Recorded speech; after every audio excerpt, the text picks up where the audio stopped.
Hello everything scary, I'm GMHaunts, and today I am here with the 8th video in my DaRk zOnE Halloween 2020 marathon. That is right, we are already 8 episodes and 8 videos into this amazing Halloween marathon. And today, I'm going to be converting this old Spirit Halloween werewolf mask, which actually has a moving mouth when you wear it. As you can see, it can move. I'm going to be converting this old werewolf mask into a green toxic werewolf. So, let's get started.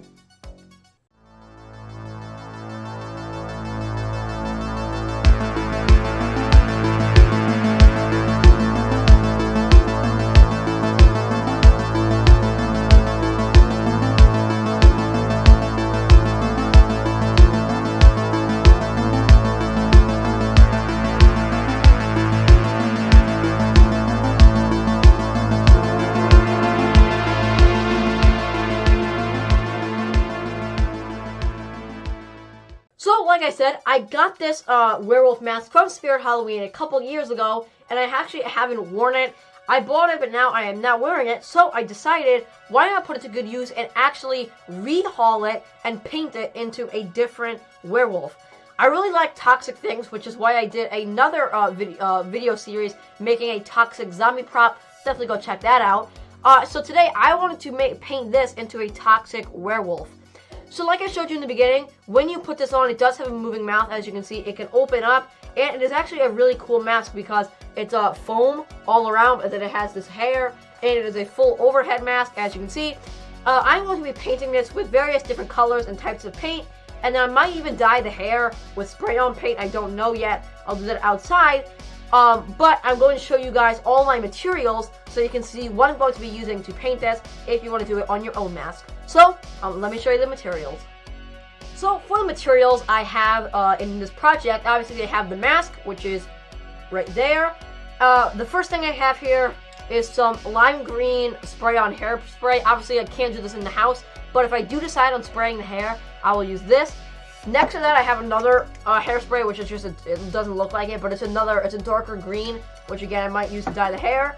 Next up, I have Apple Barrel, what is this? It is spring green paint, as you can see in this kind of tube. Next, I have another Apple Barrel real yellow paint here. And lastly, the third Apple Barrel black paint in another tube. Then, last thing I have are just some 3 different sizes, one big, one medium, and one small paintbrush to put the paint onto the mask and apply it.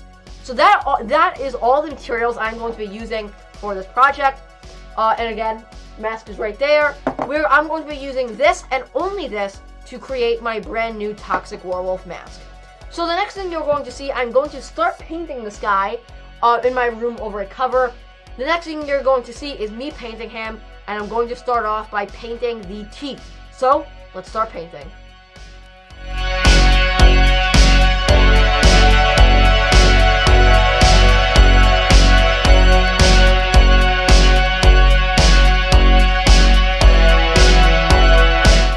Alright, so I have added the green and yellow texture to the teeth and around the teeth. I actually really like how that came out because, as you can see, I painted the teeth with that green and yellow paint that you can see here that I showed you in the beginning, but then I actually added it below the mouth to look like the wolf was eating something that was green and it was dripping onto his chin.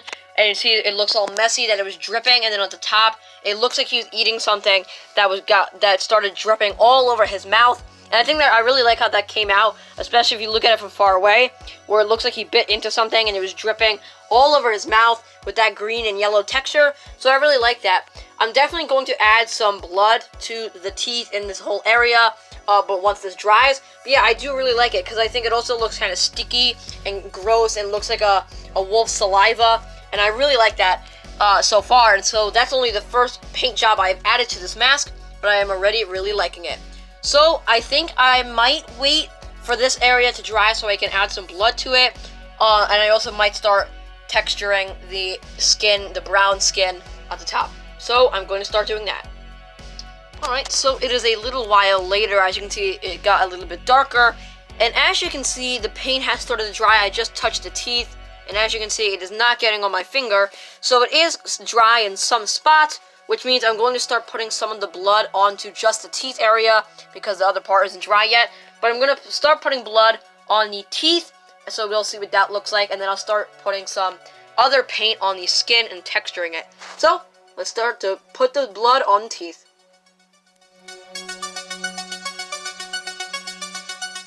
Alright, so I have painted the blood onto the teeth. As you can see here, really adds a nice kind of texture, and it looks gross, like the wolf has eaten skin or human. It really looks really gross on his mouth there, but I really like how that came out.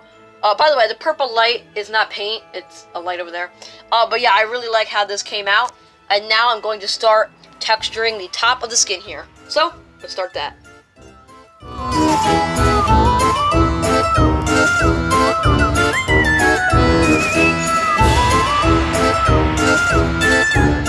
Alright, so I just finished texturing the skin of the werewolf. As you can see, I added just all around where that ugly brown color was of the skin. I painted green, black, and yellow, so as you can see, that has some nice kind of slimy looking skin that then looks like that with the blood. And I think it really looks good so far with all his kind of crevices in his head and everything, and I really like how that came out so far, and that looks very, very nice. So I think the same thing that happened with the Making a Prop series. I realized I can't fit this all into one video, so I guess this is going to end part 1 of my making a werewolf mask, kind of toxic werewolf mask. So that's going to wrap up the video. As you can see, we did get a lot done today. We painted the teeth, added blood to the teeth, and textured the rest of the skin. Most of the other work will be done in part 2, and I hope we don't have to do a part 3, but maybe we do. But anyway, that's going to wrap up part 1 of my making a werewolf mask, so let's cut to the outro. So that's going to wrap up part 1 of my making a custom werewolf mask. Like I said in the beginning, DaRk zOnE, we're already 8 episodes into it, and it is really going great so far. Subscribe right now so you don't miss the rest of my DaRk zOnE videos. October has only just started, and there is so much spookiness yet to come. Let me know already in a comment down below, have you ever made your own mask? Do you like how my custom werewolf mask is going? Do you not? Let me know already in a comment down below. As always, remember to like, subscribe, and comment. Hit the notification bell, get notification right when I drop the rest of my DaRk zOnE videos. You're not going to miss them. And remember, as always, for everything scary, I'm GMHaunts. I'll see you guys later for more DaRk zOnE 2020 videos. Goodbye!